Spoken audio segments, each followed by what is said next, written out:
기업의 가치에 투자하라. 기업의 정보를 알려준 남자 기알람의 우종석입니다. 여러분들 기술의 가치에 투자하라고 말씀드렸습니다. 그러면은 최근에 가장 오는 빅 트렌드, 메가 트렌드를 우리가 무시할 수 없겠죠? 바로 오늘 여러분과 다룰 트렌드는 자율주행이 되겠습니다. 자율주행하면 여러분들 뭐가 생각나세요? 내가 손을 놓고 있는데 자동차가 알아서 간다? 내가 목적지를 홈으로 누르고 잠을 자고 일어나면은 바로 집이 온다? 이런 것들을 생각하시는 분들이 많을 것 같습니다. 그렇다고 치면 자율주행에서 제일 중요한 기술은 무엇이라고 생각하십니까? 오늘 여러분들께 말씀드릴 것은 자율주행의 주요 기술들과 그리고 마지막에 제일 중요한 기술인 라이다에 대해서 한번 이야기를 드려보도록 하겠습니다. 자율주행에는 4가지의 단계가 있습니다. 측이, 인지, 판단, 그리고 제어를 하는 것입니다. 자, 이 4가지를 갖고 이야기를 한다고 치면은 여러분들이 정말 쉽게 자율주행과 그 기술들을 이해할 수 있을 것 같은데요. 첫 번째, 측위는 GPS와 고정밀 지도를 이용해 실제 차량의 위치와 차량이 스스로 인식하고 있는 위치를 디지털 지도상에 정확히 일치시키는 기술을 말하고 있습니다. 두 번째, 인지는 카메라, 레이더, 라이다와 같은 정밀 센서로 내 주변의 환경들을 보는 것입니다. 시기와 인지, 뭔가 비슷한 것 같지만 다른 것 같죠? 자, 시기는 여러분들이 하늘 위에서 내 차량의 위치가 어디 있는지를 보는 것이다 라고 생각하시면 될 것 같고요. 인지는 내가 현재 보고 있는 환경들에 대해서 내가 인지를 한다라고 보시면 될 것 같습니다. 즉, 기본적으로 이 센서들이 빨간불이 들어왔네, 사람이 지나가고 있네, 앞차와 내가 간격이 좁아지고 있네, 이런 것들을 인지한다라고 생각하시면 될 것 같습니다. 자, 이런 내용들이 취합돼서 내 차량의 위치와 내 주변의 상황들이 인지가 되면은 바로 판단을 하게 됩니다. 여러 가지의 데이터를 한 번에 모아서 어떻게 잘 분석을 해가지고 판단을 하느냐가 굉장히 중요한 핵심 기술이 되겠죠. 마지막으로 제어가 됩니다. 측위와 인지를 통한 판단을 하여서 마지막으로 어떻게 차를 움직일지를 구동계와 조향계에 명령을 내리는 기술이라고 할 수 있겠습니다. 자, 그러면 우리가 집중해야 될 부분, 오늘 여러분들께 라이다를 설명하기 위해서는 바로 이 4가지 분야에서 다시 인지 부분을 조금 더 좁혀서 가보도록 하겠습니다. 카메라, 레이더, 라이다가 있습니다. 카메라 같은 경우는 광학으로 취득한 영상을 데이터로 변환해서 처리를 하게 됩니다. 차선이나 차량, 보행자 속도 표지판, 신호등, 방지턱 등 주행하는 방향에 있는 모든 물체에 대한 현상을 직접적으로 여러분들이 보시다시피 카메라로 인식을 하는 것입니다. 바로 여러분들이 제 얼굴을 보는 것처럼 말이죠. 두 번째, 레이더는 카메라와 달리 전자기파를 사용합니다. 즉, 어두운 상황 속에서도 물체의 거리, 속도, 각도들을 감지할 수 있게 되는 것이죠.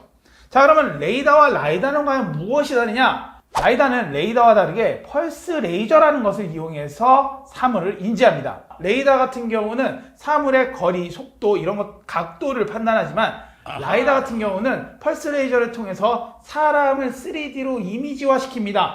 즉, 광학은 아니지만 무엇인가 눈으로 보는 것과 같은 현상을 알려주는 것이죠. 이렇게 카메라와 레이더와 라이다는 서로의 단점들을 보완해가면서 차량 주변에 어떤 상황들이 있는지를 확인하게 되는데요. 이렇게 서로 다른 센서들이 센서 퓨전 기술을 거쳐서 결국 우리가 안전하게 핸들에 손을 놓고 우리가 스마트폰을 하거나 또 다른 엔터테인먼트를 해도 자동차가 자유롭게 갈 수 있게 해주는 것입니다. 그런데 말이죠, 여러분들, 이 라이다란 중요한 것을 부정하는 기업이 바로 하나 있습니다. 바로 테슬라입니다. 현재 라이다가 주변 지형물을 가장 정확하게 식별할 수 있어 안전하다고 평가받고 있지만, 테슬라는 라이다의 정확도는 카메라를 소형화하고 여러 개를 부착하여 오차 범위를 줄일 수 있다라고 판단하고 있는데요. 여기에 AI 기술 바탕에 컴퓨터 비전을 더욱 진화하게 되면은 라이다보다 훨씬 나을 거라고 생각을 하고 있습니다. 테슬라는 현재 약 48억 킬로미터의 주행 데이터를 가지고 이 카메라 진영에서 라이다보다 훨씬 뛰어날 수 있을 거라고 주장을 하고 있는데요. 이에 반해서 라이다 세력이 테슬라 쪽을 공격하는 것은 2차원 데이터 중심인 카메라와 레이더의 한계는 전봇된 트럭에 돌진한 테슬라 모델 3 사고에서 여실히 드러났다라고 이야기를 하고 있습니다.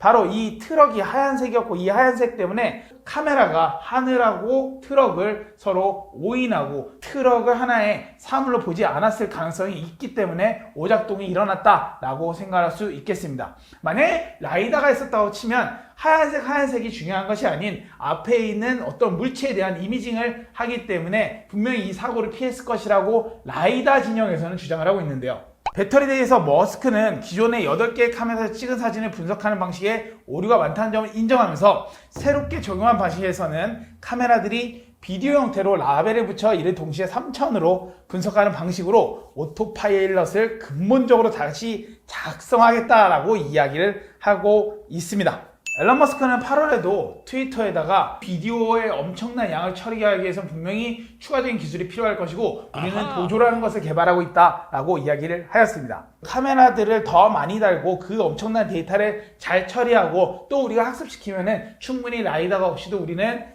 자율주행을 이룰 수 있다라고 앨런 머스크는 주장하고 있는데요. 제가 이렇게 카메라 진영과 라이다 진영을 두 가지를 동시에 자꾸 말씀을 드리면서 이야기를 하는 이유는 아무래도 라이다가 엄청난 기술이고 여기에 속히 말해 몰빵을 치자라고 말씀하시는 분들께 분명히 말씀드리는 것은 이 카메라 진영이 얼마나 고도화가 되고 어떻게 되느냐에 따라서 이 라이다 진영과의 힘겨루기에서 누가 이기냐, 마치 전기차냐 수소차냐 같은 느낌으로서 진행이 되지 않을까라고 생각을 하고 있습니다. 특히 카메라 진영은 이미 카메라 가격이 굉장히 싸게 되어 있기 때문에 이 카메라들을 더 저렴하게 만들고 더 고도화시킨다 그러면 라이다 진영에 충분히 대항할 수 있을 거라는 생각을 하고 있는데요.